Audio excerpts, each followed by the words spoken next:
This is the Rebel HR Podcast, the podcast about all things innovation in the people space. I'm Kyle Rode. Let's start the show. Welcome back, Rebel HR listeners. Extremely excited to have our guest back again. We are speaking with Dr. Taryn Marie Stejskal. We spoke with her back in episode 139, all about resilience, and she is here to talk to us a little bit more about the resilience journey. Welcome back to the podcast. Hi, welcome back. I'm delighted to be here. Well, we are extremely excited to have you, and we had such a wonderful conversation here a few months ago that I wanted to pick up the dialogue where we left off, because I felt like we were just starting to scratch the surface of some of these really critical topics, and so a lot has happened since we released that podcast back in February of 2023, and including the release of your book. And so I'd like to maybe start with a question on how has the book release gone? Thanks for asking about that. I really appreciate it. So the book was released on April 18th. And so at the time of this recording, it's just been about 2 months. It'll be a little bit longer when the recording comes out. And the book actually debuted as the number 3 book in the world on Barnes & Noble, which was just amazing because Arnold Schwarzenegger's memoir was coming out, I think, a week or two following. And so this book, The 5 Practices of Highly Resilient People, debuted ahead of Arnold's memoir. Now, he caught up pretty quickly, as Arnold does. You know, he was like, I'll be back. And he was. But for this book to debut as the number 3 book in the world, we hit number 1 in a variety of categories, personal growth and business. It's just been a tremendous journey. And, you know, for anyone who has ever written a book, dreamed about writing a book, tried to write a book, you know, my dream, and I think the dream of many authors, is that just one person that's not genetically related to us will want to read this book. And so to have lines of people waiting to get their book signed, to get to travel all over the, you know, United States and the world to be talking about this book, and to have this sort of ever expanding momentum around conversations relative to resilience and change and leadership and vulnerability and authenticity and mental health and well-being. It's just been a tremendous honor. Absolutely. And you know, it's, I just feel like I've seen you everywhere. So, you know, the publicity tour, it's just been exciting to see the reaction out there. And you know what, it's really hard to compete with Arnold. I mean, come on, you know, Indeed, he's a fixture in many industries. And but hey, to be in the same sentence, I think is pretty exciting. So, and clearly you've hit a nerve, or you have touched into something that people feel like they need some help, or they need a voice to help them through. So as you've been going through, you know, some of the reactions from the book, and as you've been on your tour, what have been some takeaways that have maybe surprised you about the reaction to the topics of resilience? You know, what I think one of the things, if not the thing, that I think I continue to be surprised by is the array of elements of this content and how it resonates with people. And what I mean by that is, when I'm on a stage as a keynote speaker, or when I'm doing a book talk or signing books, people often say, this really resonated with me, or this changed my life, or this changed my thinking, or I had this profound aha moment where my perspective shifted in a perceptible and meaningful way.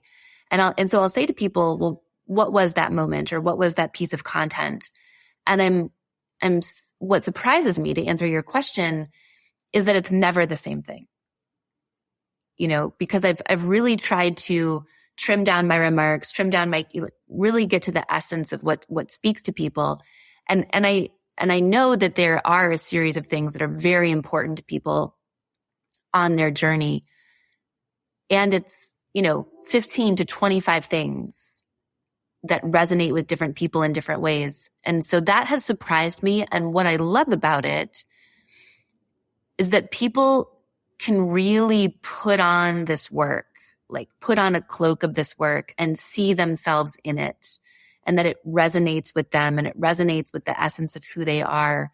And there's just not one sort of silver bullet, but for each person, there's something that's incredibly personal and meaningful that then shifts their perspectives in an incredibly powerful way. And that's been so surprising and also incredibly invigorating.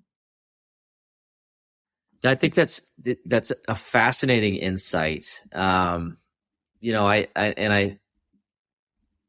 I think, if on a personal level, I had a very interesting reaction to the book as well. And so we recorded back, I think it would have been probably 4 or 5 months before the book was released. And in the time that happened, I went through a divorce myself. And I remember going through this experience, and I was not expecting to go through that.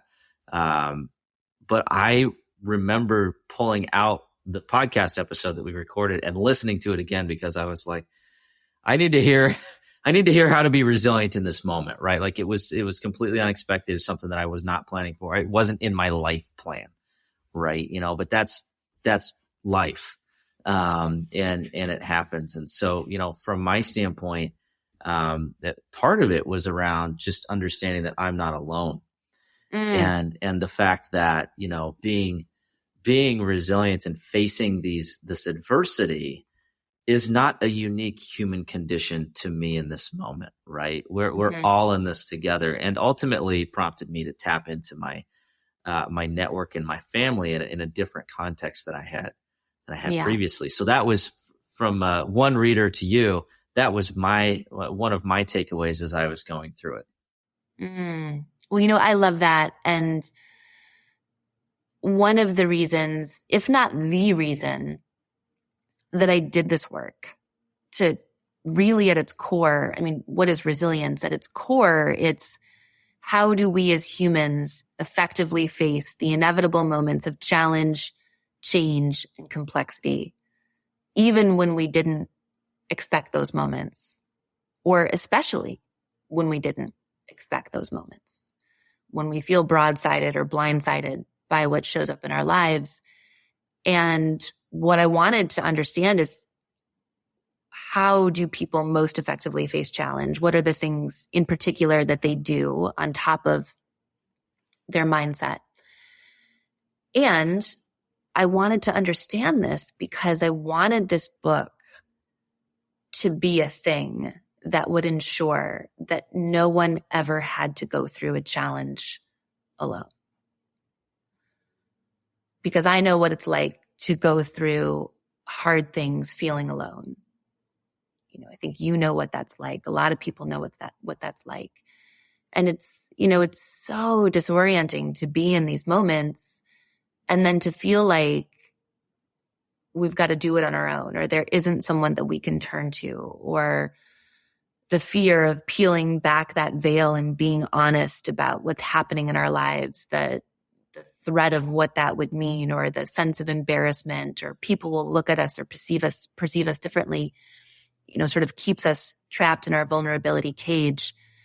And so I wanted this book to be a thing that would ensure that no one ever had to go through these difficult moments, alone, because at least they would have this book, this blueprint for how to go about doing that. And, one story in this book that hit the cutting room floor, if you will, wasn't included in the book.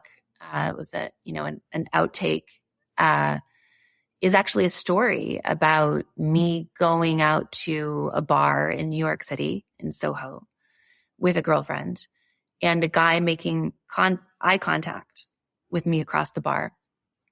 And I was I was married at the time. This was the end of last year, end of 2020.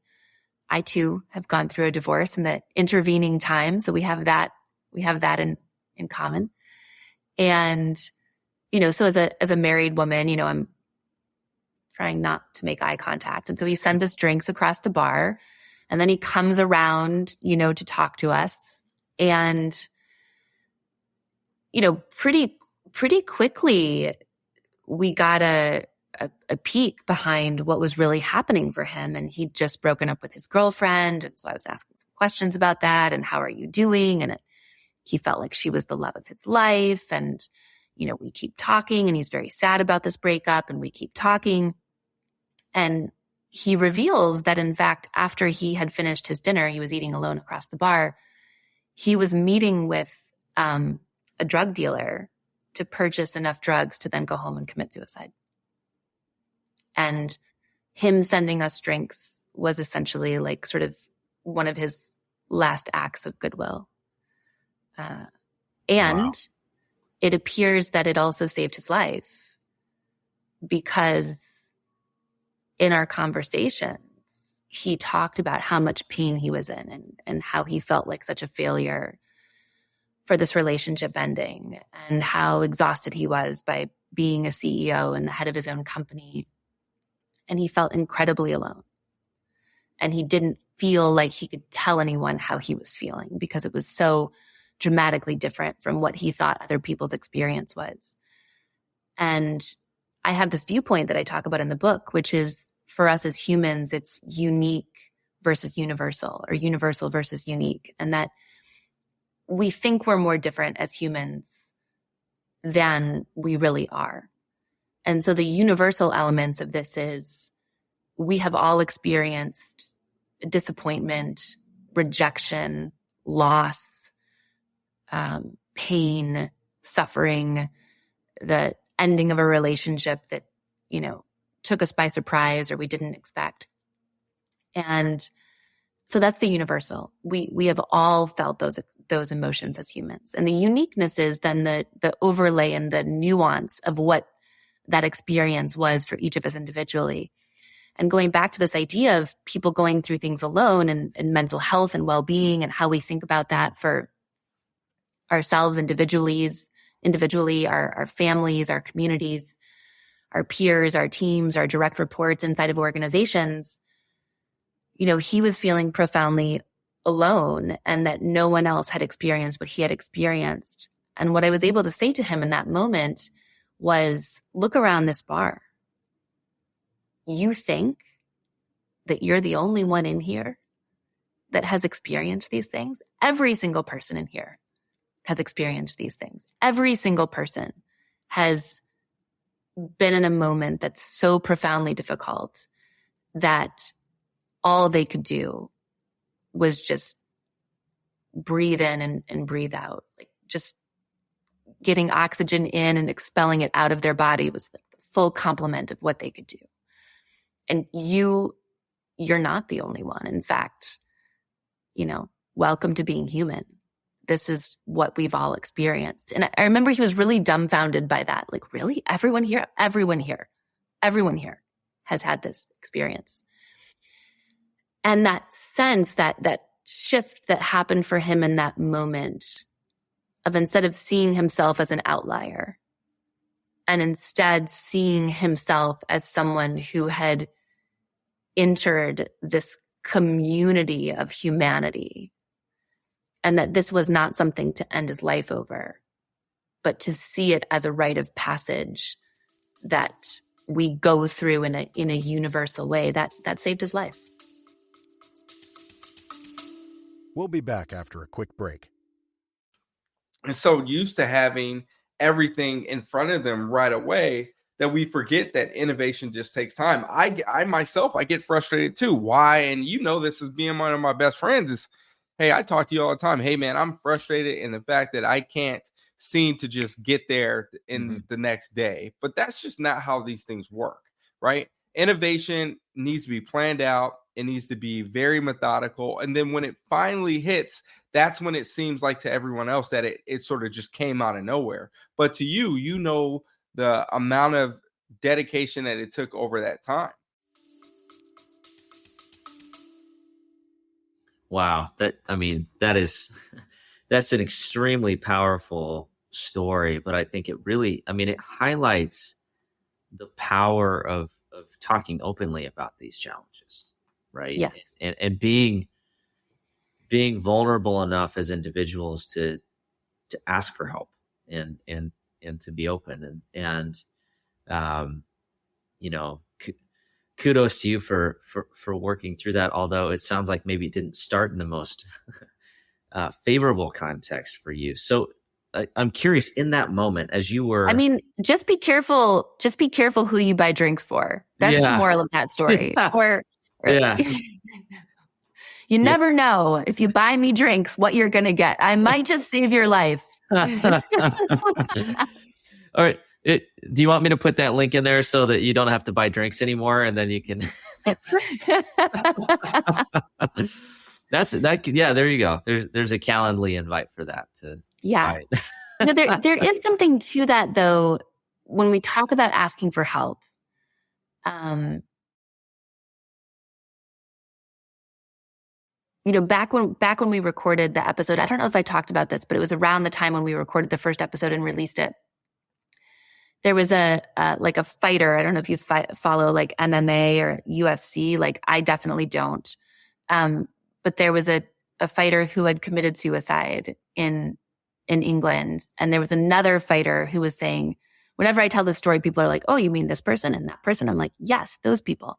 And so there was another person on camera who was saying, like, look, I would rather have my mate crying on my shoulder than attending his funeral. Right. And we get to keep that in mind, both as the person who's showing up in a moment of support and also the person who needs support. And all of us have been in that role. We've all been in a moment where we're supporting someone else, and we've all been in a moment where we deeply need that support. And what I have been saying for a number of years now about the extensive pride that we have as humans around at least appearing like we've kept it all together is that, if you have been the one keeping it all together, the craziest thing that you can do as a human is to never be insane. Insanity is being the one who never loses it. Insanity is the one who always has it held together. So if you haven't lost it yet, like my kids and I call it like losing your stuffing, like the stuffed animals, they'll get like a rip in the seam and the stuffing starts to come out. It's like, that's to me sort of what it feels like. I'm going to lose it. A seam has come undone and my stuffing is coming out. And so if you haven't lost your stuffing yet, it's time for you to do that, because the most insane thing that we can do is to be sane all the time. Well, it's really what we're all about here at the podcast, which is that you called it the appearance of keeping it all together. Because the reality is, we're not all the time, right? And whether that's us as individuals or us as HR professionals or us as corporations, as leadership teams trying to figure out what the hell do we do? Because we didn't expect this customer to cancel these orders, or we didn't expect this person to quit, and we don't have somebody to do this work anymore. Like, we've all been there, but so often we are just trying to maintain a semblance of keeping it all together. But the reality is that we are truly not. And sometimes it's really hard for us to be vulnerable and ask for help for fear of whatever. Right. So as we've established this as the human condition, right? Like, we're all in this together. We're all going to deal with shit.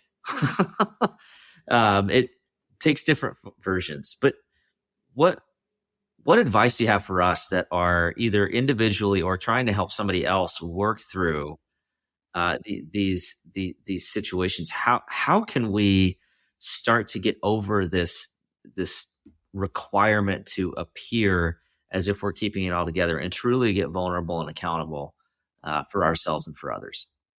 Yeah, I love that question. I had the honor and the opportunity to do a TED Talk in January of 2022 called "How Resilience Breaks Us Out of Our Vulnerability Cage."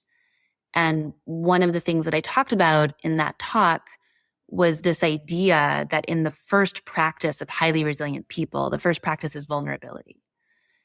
And when I realized what I was hearing from all of these people that I was interviewing, that vulnerability was an incredibly important attribute to demonstrating a sense of resilience, I was both, or not just both, I was surprised, I was intrigued, and I was also incredibly convicted, because having experienced a sense of incredible trauma early in my life with a stalker and someone who came to my window and attempted to break into my family's home between the ages of 14 and 18, I had found a way to live an incredibly invulnerable life so that I didn't have to deal with the pain and the fear, and I just, appeared to most people that I was perfect.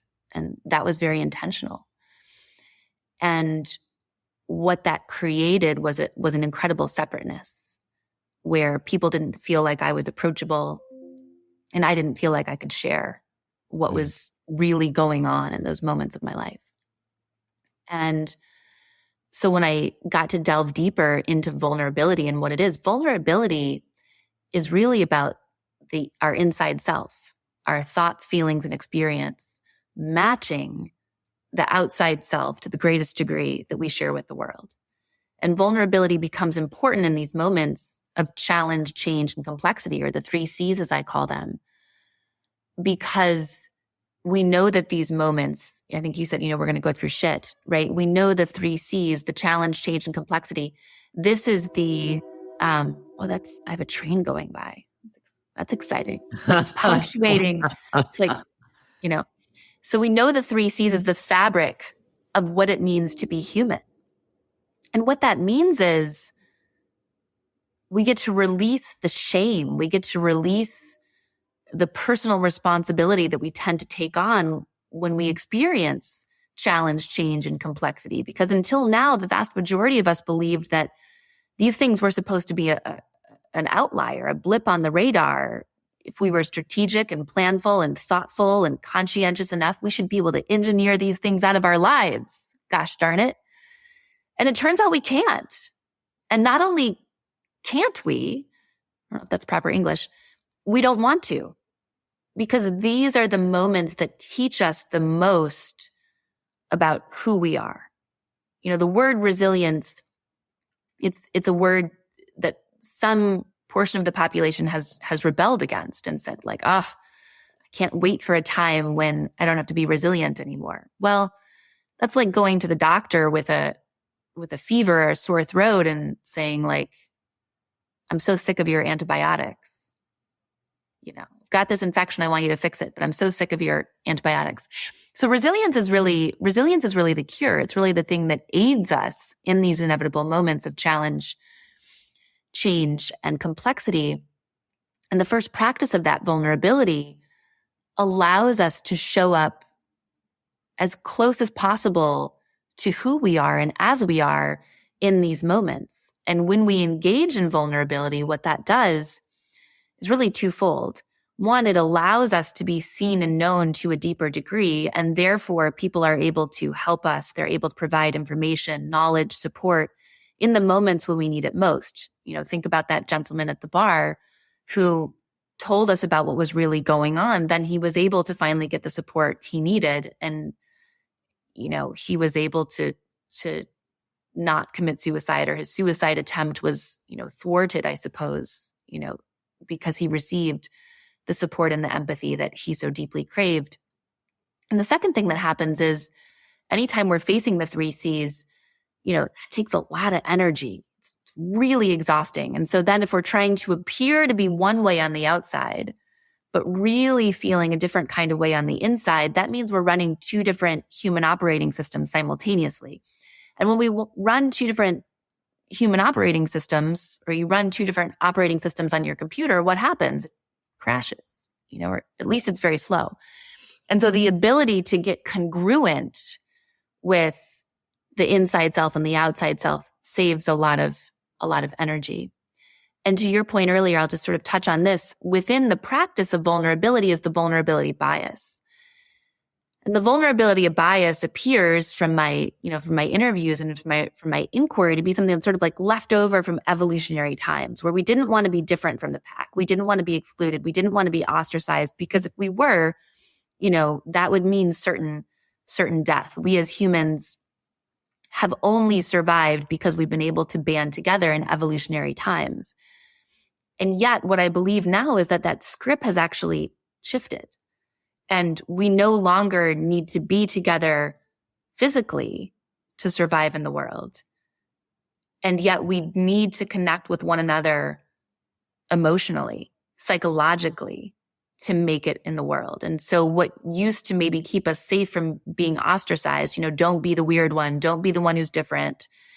Now that often keeps us, the vulnerability bias often keeps us trapped in our vulnerability cage at a time when these are the things that have the greatest opportunity to bring us together and to connect us to one another's humanity, and to even create these life-saving moments of connection that foster our mental health and amplify our well-being. Absolutely. Well, I hope everybody else was taking notes, because I was furiously taking notes, because there's so much important information in there. So I want to go back and highlight a couple things that you mentioned. First of all, a shout out. So that quote, little TED talk that you were talking about, that's we'll put a link to that. But there at this point, there've been more than 1.3 million views within the first few months of that TED talk, and it certainly again struck a chord with people. But we'll put a link. So, and I highly encourage anybody to go check that out. I think it's a really important piece of content. Thank you for putting that out, Taryn. Appreciate that. All right, Rebel HR community, I'm extremely excited to talk about one of my favorite events of the year. It is that time of the year for the Iowa SHRM State Conference.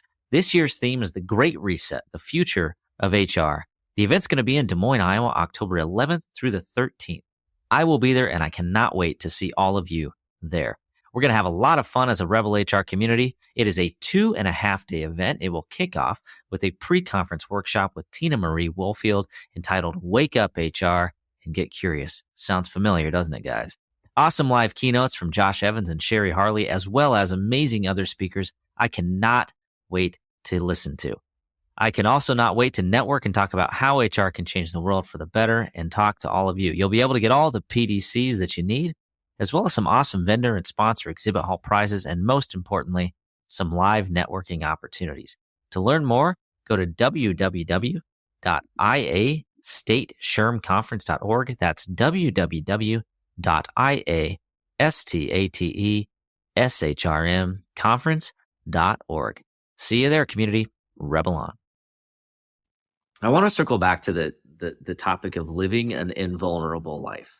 And you had mentioned that was the way that you were showing up or intending to show up, kind of externally. And for me, I had two distinct thoughts on a personal level. So this was a little bit it was kind of funny. So I grew up around trains, and right when you were talking about that, I was thinking about my childhood, and the image in my head, and the image that I've always tried to project to people, is that I grew up in an idyllic childhood, and it was like, quote, perfect. And it wasn't, but that was always, that was the perception that I had convinced myself that was the case, until recently when I realized, oh, that was kind of messed up. Maybe I should unpack that a little bit now. Or maybe my parents weren't perfect, but they did their best, and I should give them grace on the things that I've been frustrated with them about, for years, which, is I think a powerful insight. And so that's the first place that my head went to, and then the train went by, and it was a whole thing. But then the next trajectory that my head went to was the corporate life. And the fact that so often when we get into these careers, especially as early career professionals, we are coached to be invulnerable, right? Like you have to be this way. You have to have these competencies. These are the values that you must embody. And if you don't fit this mold, then we're going to coach you to fit the mold of what we want you to be. And I think that we have so much of this conditioning in us, in the context of the workplace, that when we try to unpack that and show up as our quote authentic selves, it's really, really uncomfortable. But it also can, in my opinion, really prevent us from truly connecting with others at work and truly being the resource that others need at work. And so as we think about this in the broader context of the organizations that we support or the people that we are leading or have the honor to lead, how can we work through this conditioning that we've really all had in some way, shape, or form? Mm-hmm. Yeah. I believe that times are changing, and times are not all changing at the same speed or with the same level of rapidity, inside of organizations. So some organizations are much more open to vulnerability and authenticity. Some organizations say that they're open to vulnerability and authenticity, and yet the response to that would indicate that they're not. And then there are just organizations that are like, nope, hard no. We're not, and that can be a cultural element, that can be an industry element, for a variety of reasons. And so people often ask me about their particular landscape and how they can show up in that landscape with an increased sense of vulnerability and authenticity. And the first thing that I would say is not all of these conversations are made for work or safe for work. And while all of these conversations are not for work, almost every workplace has some kind of benefit that is an EAP plan or a series of services that people can access. And there's something very powerful about simply getting to speak our truth in a vulnerable, authentic way, even if we do that for the first time with someone that is not close to us or is not a stranger or is a stranger. And in fact, it's easier to do that. The story about the gentleman at the bar who bought us drinks. We were just meeting him that night, and he was unpacking his life story and telling me and my girlfriend things that his closest friends and family members didn't know about him. Why? Because ostensibly he didn't have to see us again, And so this is a first foray for many people, being able to do this with someone who's trained in this profession and is not someone that you're going to need to interact with on a regular basis. That is a great way to dip your toe in the water and try this out. When we think about our personal and professional relationships, I often say vulnerability in service of what? Because vulnerability, while important, it's got to connect to something. If I'm telling you some story just for the sake of telling you some story, it's not going to connect with you. And so in my book, I talk about genuine versus performative vulnerability. And performative vulnerability is me managing my reputation. It can be shock factor. It can be wanting you to think certain things about who I am or experiences that I've had.